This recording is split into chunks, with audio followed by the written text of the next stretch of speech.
Ya, tadi kita mendoa bacakan Matius 6 ayat 18. Saya menggarisbawahi frase jangan dilihat oleh orang, kemudian melainkan hanya oleh Bapakmu. Jangan dilihat oleh orang. Jangan melakukan apapun di hadapan orang, tetapi hanya untuk dilihat oleh Bapa, artinya di hadapan Bapa. Jadi ada dua frase di hadapan yang barusan saya sampaikan. Di hadapan orang dan di hadapan Bapa. Apapun yang kita lakukan, jangan kita lakukan di hadapan orang, melainkan harus kita lakukan di hadapan Bapa. Apa maksudnya? Ketika kita melakukan apapun, bahkan ketika ada banyak orang di sekitar kita melihat kita harus sadar bahwa ada Bapa di sana. Dan kita melakukan itu sambil memandang Bapa, melakukan itu di hadapan Bapa dengan kesadaran bahwa Bapa melihat kita. Dan kita melakukan itu karena Bapa. Kita tidak memperhatikan orang-orang yang ada di sekitar kita. Ya, entah itu ketika kita berdoa di sidang-sidang, karena berdoa di sidang-sidang juga itu perlu. Dan di sidang-sidang ada banyak orang di sana. Tetapi kita tidak melakukannya di hadapan orang. Kita melakukannya di hadapan Bapa. Maksudnya adalah dengan satu kesadaran ada Bapa yang memperhatikan kita. Ketika kita berbagi nikmat, gak mungkin di kamar tertutup sendirian. Kita harus berbagi nikmat, bertutur sabda di sidang-sidang. Tetapi kita melakukan itu semua bukan di hadapan orang. Yang memenuhi kesadaran kita adalah Bapa memperhatikan kita. Kita melakukannya di hadapan Bapa. Ya, dalam pelajaran Hayat Matius, saudara kita berkata begini. Kita mendorong kaum beriman untuk berfungsi dalam sidang-sidang gereja. Namun, berfungsi dalam sidang-sidang gereja ada bahayanya juga. Jika berfungsinya kita di dalam sidang-sidang itu mengandung maksud untuk pamer diri. Ya, saudara kita melanjutkan, ya, jika kita mengingat pengalaman kita, ya kita akan menyadari bahwa mungkin ya 9 dari 10 kali kita berfungsi dalam sidang-sidang itu dilakukan di hadapan manusia. Itu adalah ego dan daging. Oh Tuhan Yesus, Saudara-saudari Anda dan saya sama. Anda dan saya sama. Kita sering kali melakukan apapun, bahkan termasuk berfungsi dalam sidang, berdoa, berbicara. Sering kali kita lakukan itu di hadapan manusia. Kesadaran kita adalah ada manusia di hadapan kita, sehingga kita berusaha menjadi baik, berusaha tidak melakukan kesalahan, karena kesadaran kita dipenuhi dengan kehadiran manusia di hadapan kita. Itu melakukan atau berfungsi dalam sidang-sidang di hadapan manusia. Kita harus berdoa, Tuhan Yesus, ketika saya berfungsi di dalam sidang-sidang, biarlah itu saya lakukan di hadapan Bapa. Bukan untuk dilihat orang, melainkan hanya dilihat oleh Bapa ketika kita berfungsi dalam sidang-sidang. Kesadaran kita dipenuhi oleh Bapa. Bapa hadir, Bapa melihat aku. Tuhan, aku takut dan gentar karena Engkau sedang memandang aku. Selamatkan aku, Tuhan. Melakukan apapun, kebaikan apapun di hadapan manusia. Ya, inilah satu kehidupan yang tersembunyi. Kehidupan yang tersembunyi itu bukan menyendiri di kamar sendirian, bukan. Tidak mau bergaul dengan saudara-saudari, bukan. Kehidupan yang tersembunyi itu adalah melakukan apapun di hadapan Bapa, kesadaran bahwa Bapa memperhatikan. Kita harus selalu bersekutu dengan saudara-saudari, berkumpul dengan saudara-saudari. Kita harus selalu sering berada di sekitar saudara-saudari. Itu semua adalah orang-orang, tetapi kita tidak melakukannya agar dilihat orang.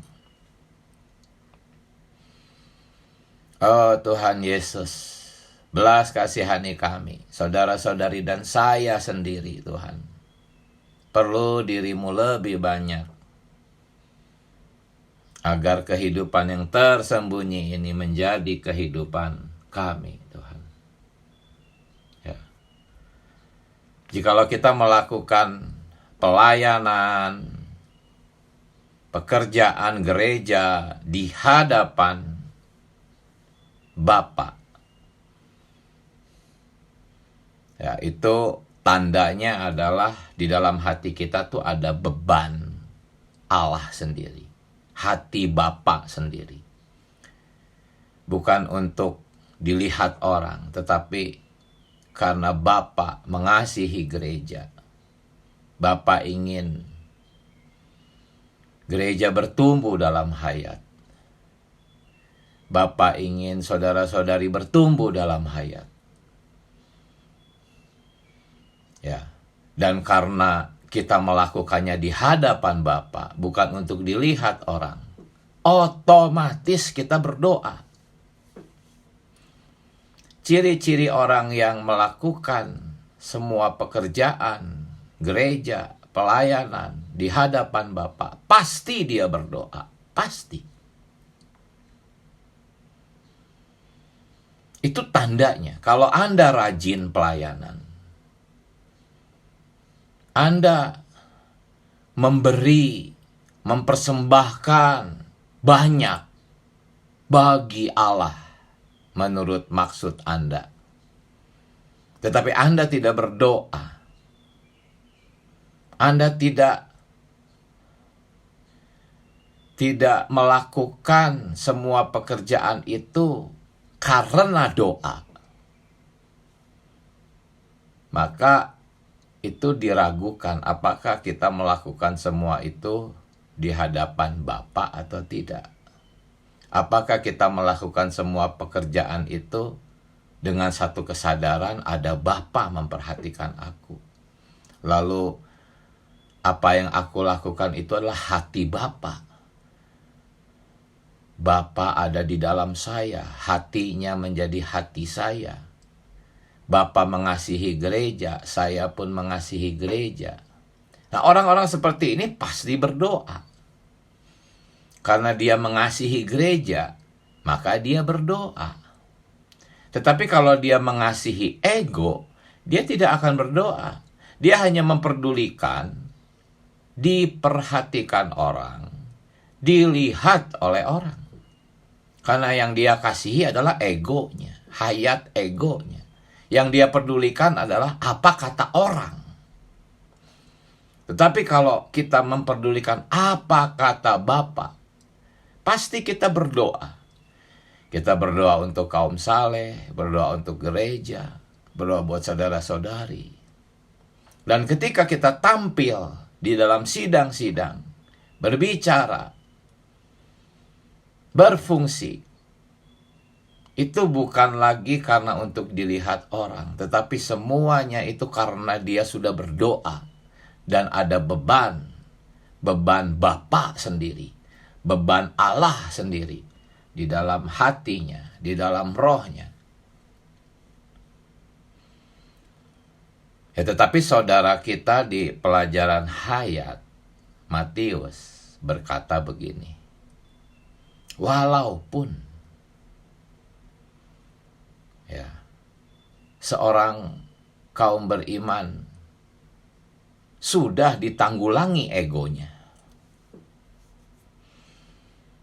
sudah mengalami banyak penanggulangan ego, tetap dia masih bisa melakukan di hadapan orang. Jadi poin saya adalah pembunuhan ego itu sesuatu yang sangat alot, saudara-saudari.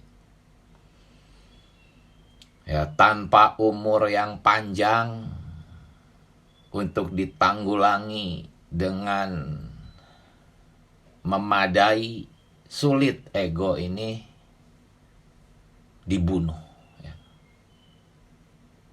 Tetapi kalau ego ini berhasil dibunuh, itulah sukacita kita yang paling besar. Itulah upah kita yang terbesar. Ya, saudara-saudari, karena itu kita harus berusaha melakukan segala sesuatu secara tersembunyi. Berusaha hanya menyenangkan Allah. Berusaha untuk berada di hadapan Allah. Caranya gimana berusaha ini? Caranya gimana? Caranya bagaimana supaya orang tuh nggak usah tahu gitu. Kita berusaha supaya orang lain tuh nggak usah tahu gitu. Hanya di hadapan Bapa saja. Caranya adalah bertumbuh dalam hayat. Ini caranya. Bukan berusaha dengan hayat alamiah. Tidak mungkin. Karena hayat alamiah itu senang pamer. Mencari pujian. Mencari sanjungan. Hanya hayat Allah yang gemar menyembunyikan dirinya. Jadi caranya untuk kita bisa hidup di hadapan Allah saja. Walaupun kita ada di tengah-tengah manusia, ada di hadapan manusia, tetapi kita hidup hanya untuk Allah, di hadapan Allah. Caranya bagaimana?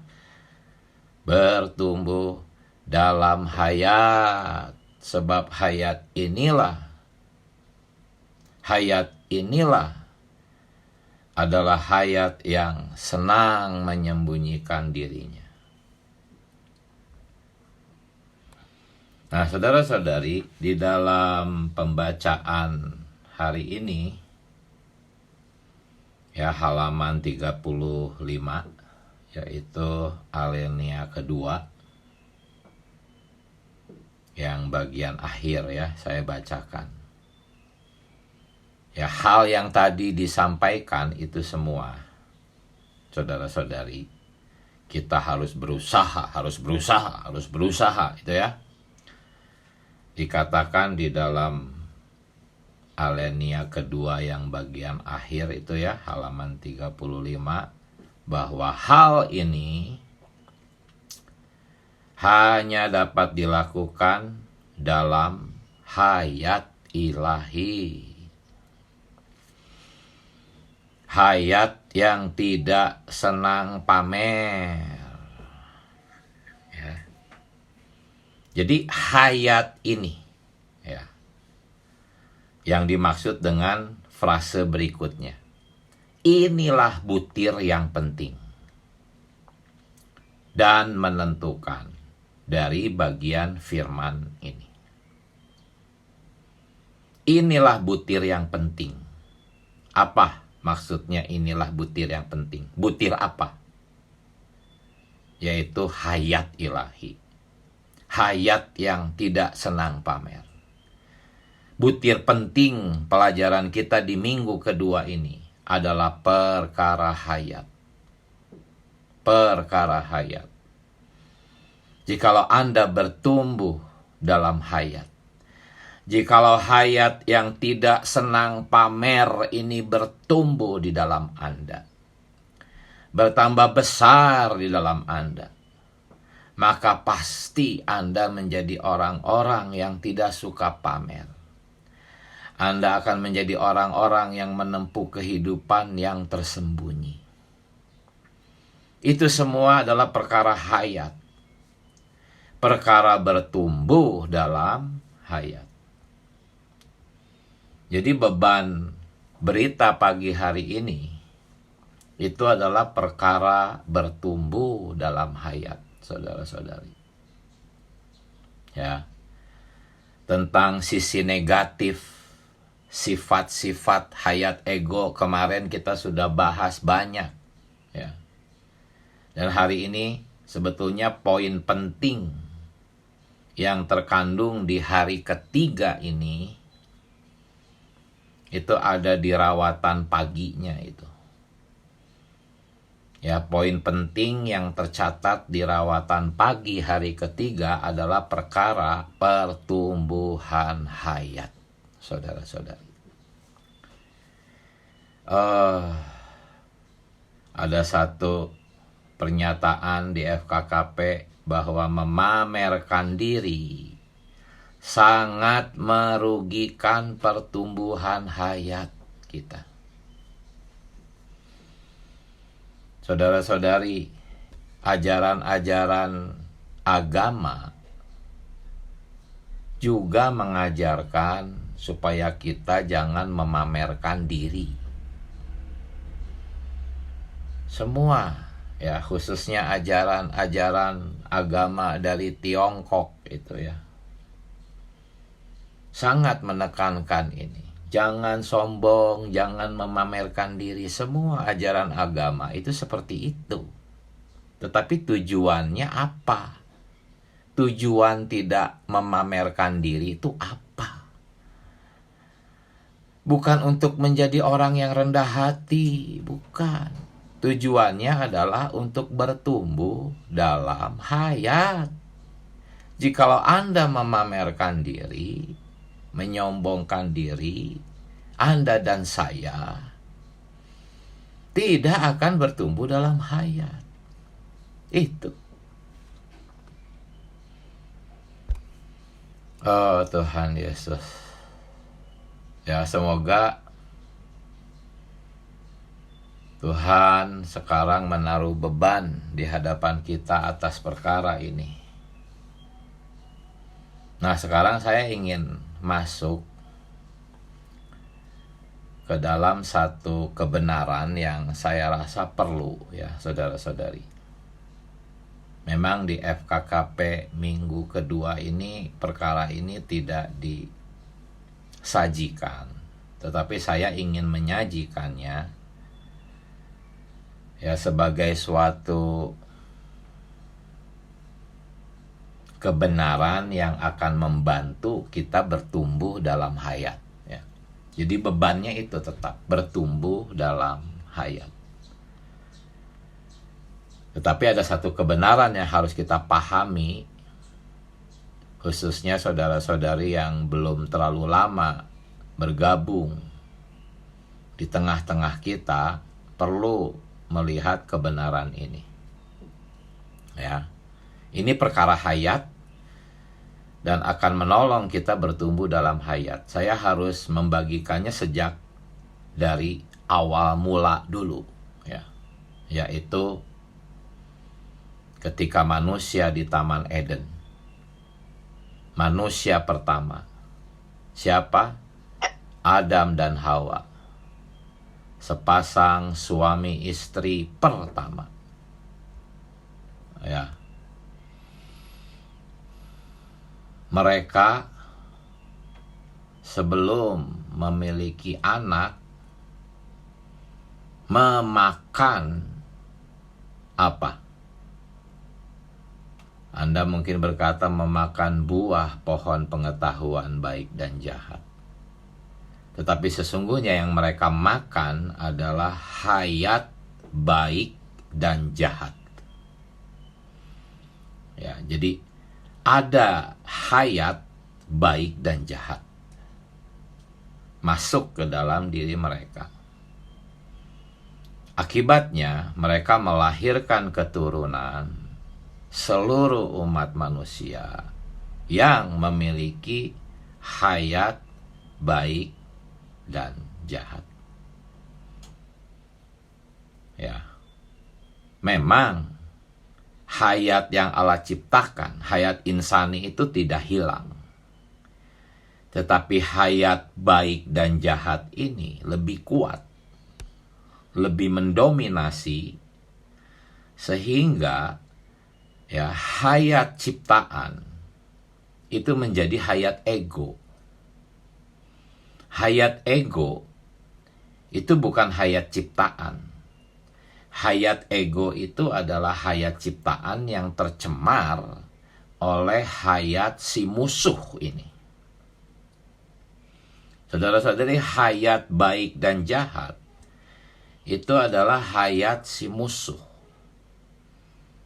Sifat hayat ini, ya, namanya juga hayat baik dan jahat. Ya, sifat hayat ini tuh suka memamerkan yang baik dan menyembunyikan yang jahat. Ya. Suka memamerkan yang baik, tetapi dia selalu menyembunyikan yang jahat. Ini tuh sebetulnya karakter si iblis. Kita bisa melihat karakter ini sejak awal Alkitab, sejak kemunculannya yang digambarkan oleh si ular itu. Iblis itu menyembunyikan kejahatannya. Ya, semua yang dia bicarakan kepada Hawa itu adalah perkara kebaikan. Itu yang saya maksud bahwa sifat hayat baik dan jahat ini suka memamerkan yang baik, tetapi menyembunyikan yang jahat. Banyak orang Kristen tidak menyadari bahwa iblis itu suka memamerkan yang baik. Gitu. Kebanyakan orang Kristen tuh taunya iblis itu jahat. Tidak, iblis itu suka memamerkan yang baik dan menyembunyikan yang jahat. Ya, itulah sebabnya dia itu tidak nongol dalam bentuk yang jahat. Ketika ular sebelum dikutuk itu, ular itu cantik, satu makhluk yang cantik, saudara-saudari. Ya, setelah dikutuk barulah dia merayap dengan perutnya, makan debu. Jadi dari penampilannya aja sudah sangat baik, gitu, menyamar, gitu. Ya memang nggak salah mengatakan bahwa iblis itu jahat, tetapi kejahatannya itu adalah karena dia itu suka memamerkan yang baik. Gitu. Semua perkataan iblis kepada si Hawa itu selalu yang baik-baik. Di dalam Kejadian 3 ayat 5, iblis berkata bahwa buah itu tuh akan membuat matamu terbuka. Kan ini baik. Daripada buta, matamu akan terbuka. Ya. Kamu akan menjadi seperti Allah, kata iblis. Lalu Hawa berpikir, kan memang ketika menciptakan manusia, Allah berfirman ingin menjadikan manusia seperti Allah, segambar dan serupa dengan Allah.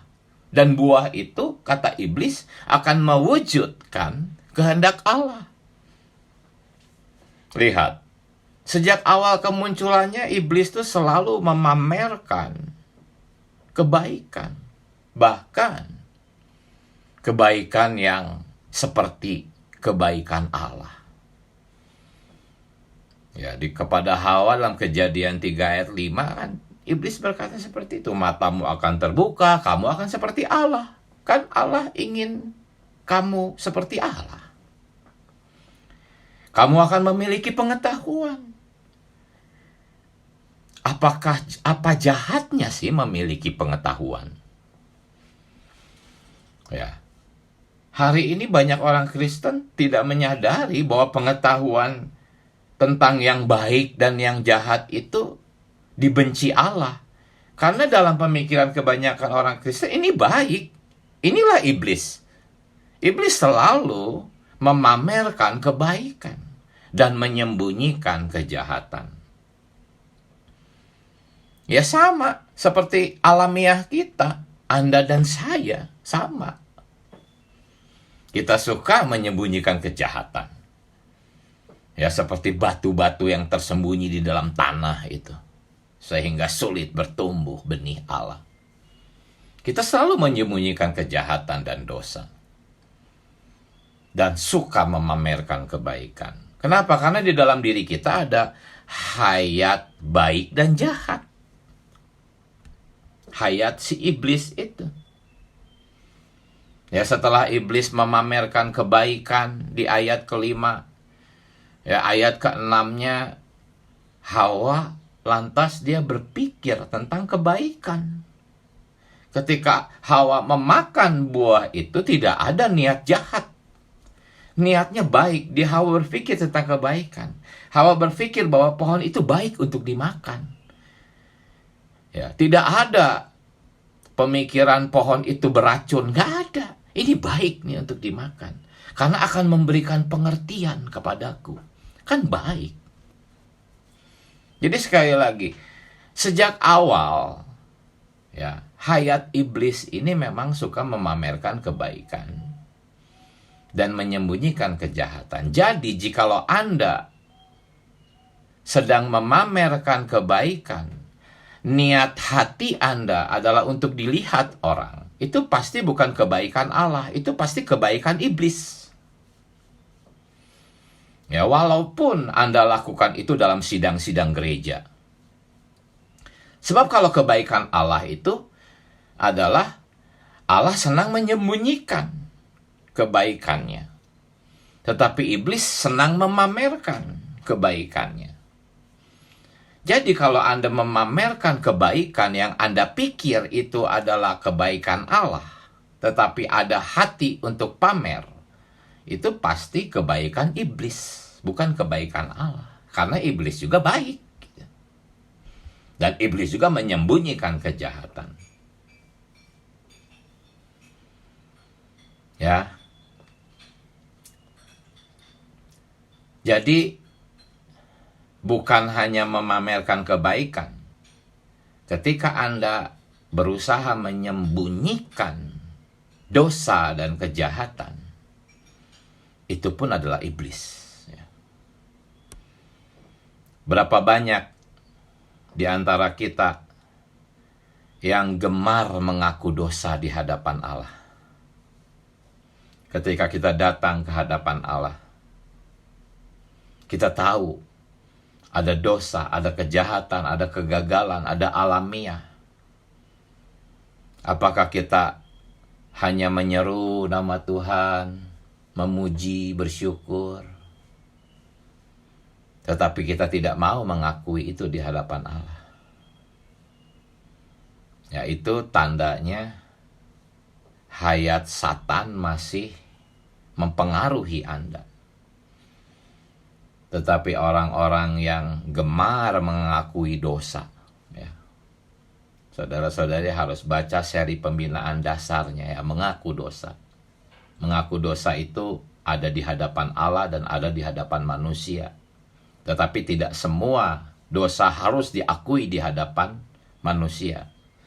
Tetapi semua dosa pasti harus diakui di hadapan Allah. Nah, jikalau Anda melakukan itu, sebetulnya itulah proses pembunuhan ego. Ketika Anda mengaku dosa di hadapan Allah, artinya Anda sedang membunuh iblis, karena iblis itu suka menyembunyikan dosa dan memamerkan kebaikan. Jadi ketika Anda dapat merendahkan diri, ya, secara tersembunyi, mengakui dosa dan kejahatan di hadapan Allah, ya, secara tersembunyi. Karena banyak orang yang berpolitik sering mengakui kesalahan, meminta maaf di hadapan umum, tetapi itu semua dilakukan karena politik. Kita tidak seperti itu, kita mengakui secara tersembunyi. Ya, memang ada saatnya kita mengakui itu di hadapan manusia yang kita rugikan, tapi itu secara pribadi. Ya, bukan di umum. Ketika kita secara tersembunyi di hadapan Allah, mau mengakui dosa dan kejahatan, itu sebetulnya adalah kekalahan iblis. Itu sebetulnya adalah pembunuhan ego. Ketika kita menyeru nama Tuhan, berdoa, datang ke hadapan Allah secara tersembunyi, biasanya indera hayat itu pasti akan memberikan kepada kita, ya, suatu ingatan tentang dosa, kejahatan, alamiah, kesombongan. Dan saat itu kita mentaati pengajaran, pengurapan itu, perasaan indera hayat itu. Kita mengaku di hadapan Allah dengan tuntas. Itulah pembunuhan ego. Ketika ego dibunuh, ya, terus-menerus dibunuh, karena tidak satu kali saja dia akan mati. Ya. Ketika dia mati, dia akan bangkit lagi, mati bangkit lagi, terus. Tetapi setiap kali kita melakukan penanggulangan terhadap ego, setiap kali itu pula hayat kita bertumbuh, ya. Jadi sekali lagi bebannya adalah pertumbuhan hayat. Itu. Karena hayat inilah hayat yang tersembunyi. Ya, inilah sebetulnya beban FKKP kita, khususnya di rawatan pagi hari ketiga. Ya. Perkara pertumbuhan hayat. Ya, hayat ego yang terus-menerus diekspos, hayat ego yang tidak ditanggulangi melalui pengakuan dosa, itu sangat merugikan pertumbuhan hayat. Tetapi jikalau kita terus menanggulangi hayat ego melalui kita mengakui dosa, kesalahan secara tersembunyi di hadapan Allah, maka hayat ego yang akan dirugikan, bukan hayat Allah. Pertumbuhan hayat akan terjadi. Ya, semoga mengenai hayat baik dan jahat yang tadi diuraikan, dijelaskan, bisa membuat kita memperhatikan perasaan indera hayat. Jangan lupa tentang pelajaran ini, ya. FKKP ini terus bersambung, walaupun sudah ganti buku terus bersambung. Ya. Kita sudah mempelajari tentang perasaan indera hayat. Perhatikan itu. Perhatikan itu. Hasilnya kita akan menjadi orang-orang yang tidak menyembunyikan kejahatan di mata Allah. Tidak menyembunyikan dosa-dosa di mata Allah. Kita mengaku hasilnya batu-batu yang tersembunyi di dalam tanah itu akan disingkirkan. Tanah kita menjadi tanah yang subur. Benih itu akan bertumbuh dan berbuah. Ya, 1 Yohanes 1 ayat 19. 1 Yohanes 1 ayat 9. Jika kita mengaku dosa kita, saudara-saudari, selain kita akan diampuni, yang terutamanya adalah dikatakan Dia akan menyucikan kita dari segala kejahatan. Inilah pertumbuhan hayat. Setiap kali kita disucikan dari segala noda kejahatan, pertumbuhan hayat terjadi. Dan itu adalah jika kita mengaku dosa kita. 1 Yohanes 1 ayat 9. Hasil dari pengakuan dosa yang tersembunyi semacam ini, ya, akan membuat kita bertumbuh dalam hayat. Ya, saudara-saudari, jadi kesimpulannya FKKP kita di minggu yang kedua ini adalah perkara apa? Perkara menempuh kehidupan kerajaan. Menempuh kehidupan kerajaan. Yang ciri-cirinya adalah kita menempuh kehidupan yang tersembunyi. Ya, dan menempuh kehidupan yang tersembunyi ini adalah satu undang-undang kerajaan. Hukum daripada kerajaan Allah. Konstitusi dari kerajaan Allah. Kalau di dalam Matius pasal 5, pasal 6, pasal 7 di garis besarnya itu ada di poin 4 ya. Matius 6 ayat 1 sampai 18. Ya, mengenai menempuh kehidupan yang tersembunyi itu adalah poin keempat dari 7 poin undang-undang kerajaan Allah. Ada 7 poin di sana. Dan ini adalah hanya dapat dilakukan oleh hayat Bapa.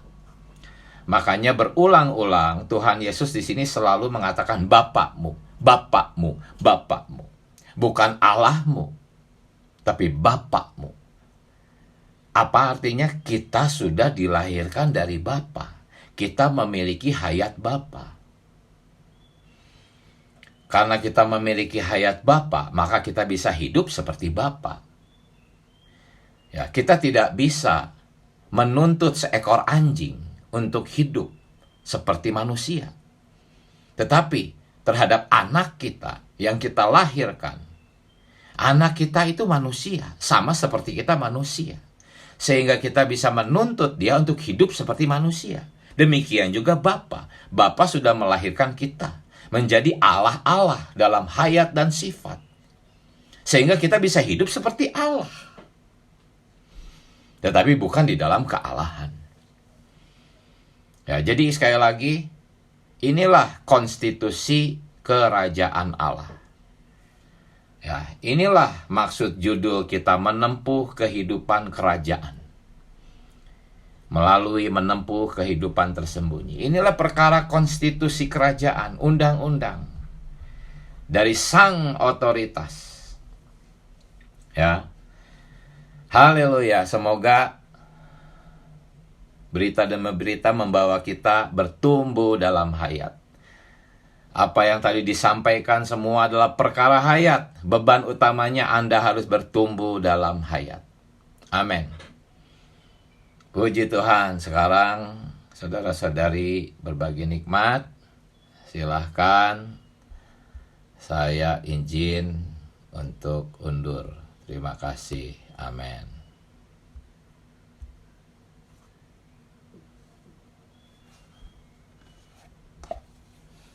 Amin, puji Tuhan. Silahkan saudara-saudari sharing. Amin. Mungkin Saudari Neng dulu.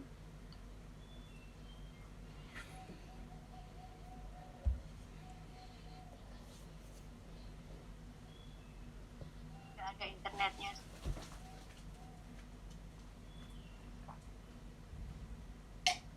Atau Saudari Marta. Amin.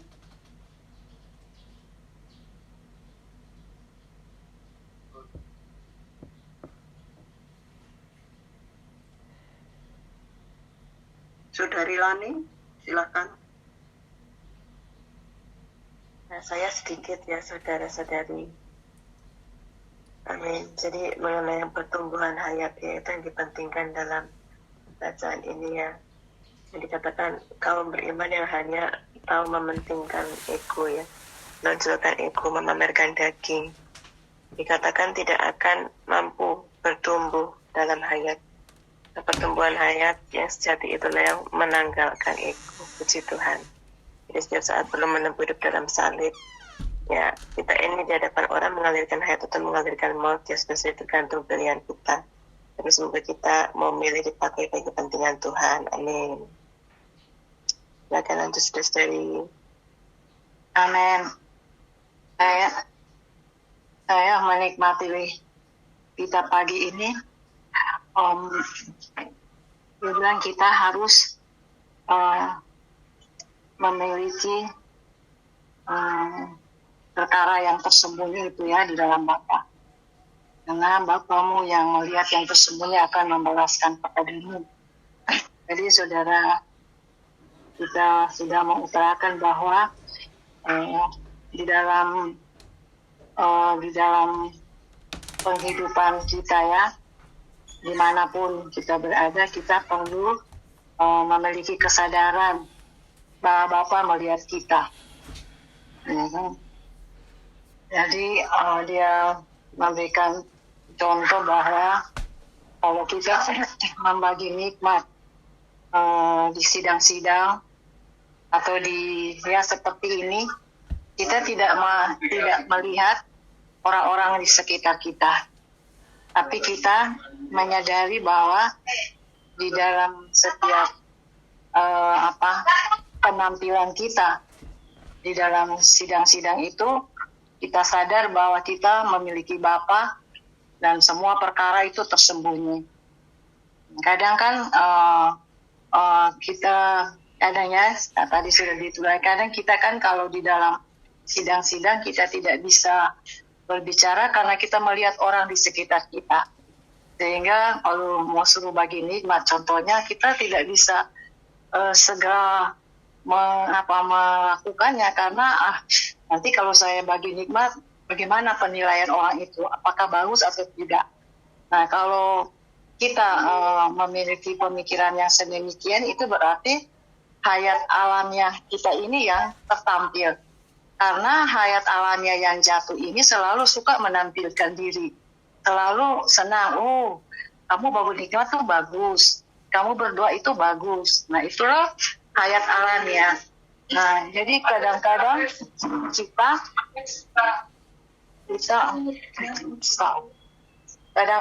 kadang-kadang kita tidak menyadari ini. Tetapi kalau kita, tadi kan dibilang kalau kita betul-betul memiliki hayat yang tersembunyi itu di dalam Bapa, apapun yang kita salurkan mungkin itu tidak terlalu bagus atau tidak terlalu tersusun, tapi kita menyadari bahwa yang kita kerjakan untuk Bapa yang lihat, bukan manusia yang lihat. Nah, itu pun kalau misalnya kita mengerjakannya itu, tadi kan dibilang di dalam doa. Kita sadar kita harus berdoa dulu, baru apapun yang kita kerjakan itu pasti melalui hayat Bapa yang tersembunyi di dalam kita. Nah, saya merenungkan yang sudah diuraikan oleh saudara Deki tadi, ternyata semua itu kita bisa memiliki hayat yang tersembunyi di dalam Bapa itu tergantung pertumbuhan hayat. Sebab hanya hayat ilahi inilah yang mampu mengerjakan apa-apa yang dari Bapa, karena dibilang kita dilahirkan dari Bapa. Nah, itu sebabnya perlu sekali sebagai orang yang melayani atau orang sudah di dalam gereja, kita harus lebih banyak berdoa. Karena dengan doa itu pasti kita akan mendapatkan sesuatu yang bisa menjadi berkat bagi orang lain. Karena doa itu adalah perkara yang tersembunyi juga. Orang kan tidak lihat kita berdoa, tapi itu perkara tersembunyi sehingga pada waktu kita menyalurkannya itu berarti adalah perkara hayat. Nah, yang saya nikmati terakhir juga itu hayat baik dan hayat jahat. Nah, hayat baik itu dan jahat, namanya yang lebih kuat mendominasi itu adalah hayat baik ini. Jadi orang kadang orang yang masih manusia jatuh kan selalu suka menampilkan yang baik. Jangankan manusia yang jatuh, manusia juga yang sudah dilahirkan kembali, kalau dia belum bertumbuh, pasti apa yang dia kerjakan itu selalu hayat baik. Itu produk Adam dan Hawa yang aman itu. Jadi waktu tadi dijelaskan waktu Adam dan Hawa jatuh itu kan iblis menawarkan kalau engkau makan buah ini engkau akan menjadi sama seperti Allah. Sebenarnya itu untuk saya mengerti itu juga memang benar, karena kalau orang makan Tuhan lebih banyak pasti menjadi sama seperti Allah. Tapi kan Adam dan Hawa belum makan hayat, iblis sudah goda dengan perkara ini, akhirnya dia jatuh. Itu kan hal yang baik. Nah, kebanyakan juga kita kalau dalam banyak hal kita selalu tergoda dengan hal yang baik. Nah, hal yang baik itu yang kita kerjakan adalah alamnya itu adalah produk iblis. Nah, jadi hayat produk itu adalah hayat ego, hayat itu juga adalah pencemaran. Kita cemar itu adalah produk iblis. Nah, puji Tuhan, saudara-saudari, kita makin hari makin jelas ternyata kita harus memiliki perkara yang tersembunyi di dalam Bapa. Inilah akan menjadi susunan Allah di atas diri kita, jadi bisa menjadi orang yang menyalurkan dirinya. Puji Tuhan. Amin. Puji Tuhan, saudara-saudari, saya juga sangat terberkati ya melalui berita pagi ini. Saya juga sangat bersyukur sudah ada di pemulihan Tuhan. Walaupun kita di pemulihan Tuhan ya, tapi kalau kita di pemulihan Tuhan, kita tidak akan mengalami hayat ini ya, hayat yang menang, hayat. Jika kita mau terus berjuang ya, dapat Tuhan, maka kita mengalami hayat ini ya, hayat yang tersebut. Puji Tuhan bahwa hari ini adalah hidup di hadapan Bapa. Ini yang harus kita waspadai di depan orang. Ada orang yang melihat, kita harus hidup di hadapan Bapa dalam kesadaran ini. Ini akan benar-benar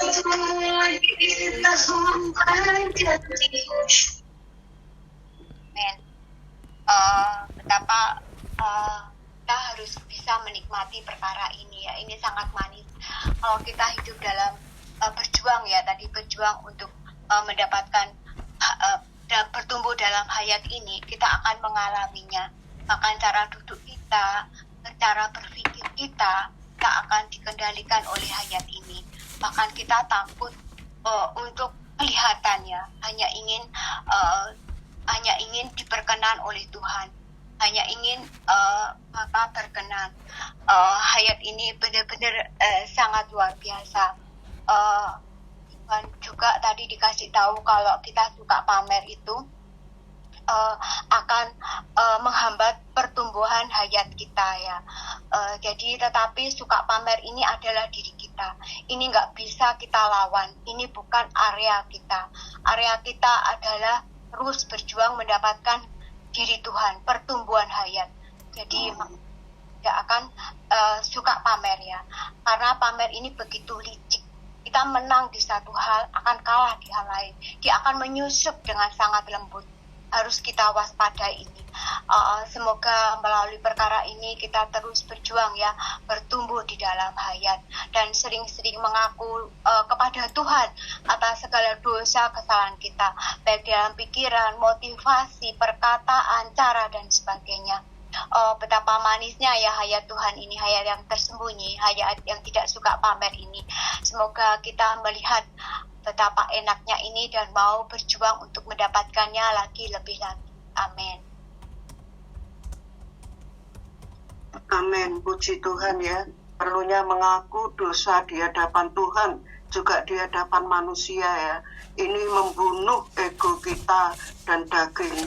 Oh Tuhan, saya mengucap syukur kepada Tuhan. Kita perlu bertumbuh dalam hayat.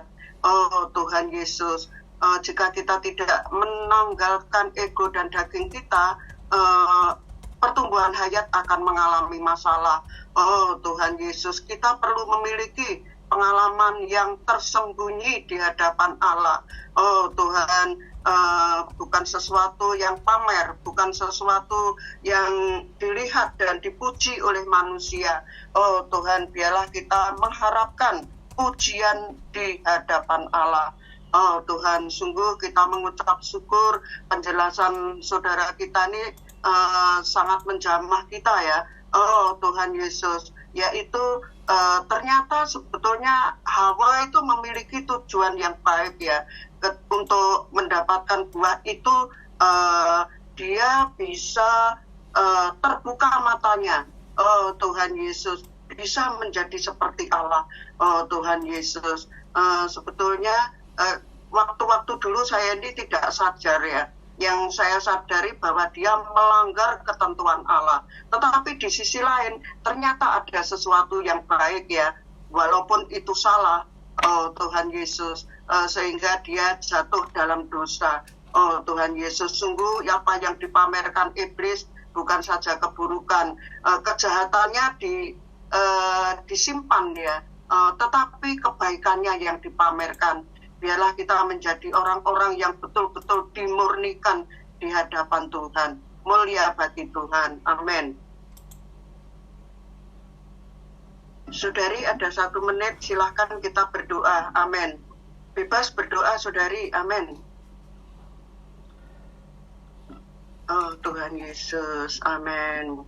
Tuhan, terima kasih kesempatan pagi hari ini di Kau senantiasa mengingatkan kami agar kami melepas ego dan daging, tidak pamer, tidak menginginkan pujian dari manusia, tetapi kami menginginkan perkenan Allah. Mulia bagi Tuhan. Amin. Bahwa kami terus bertumbuh Tuhan.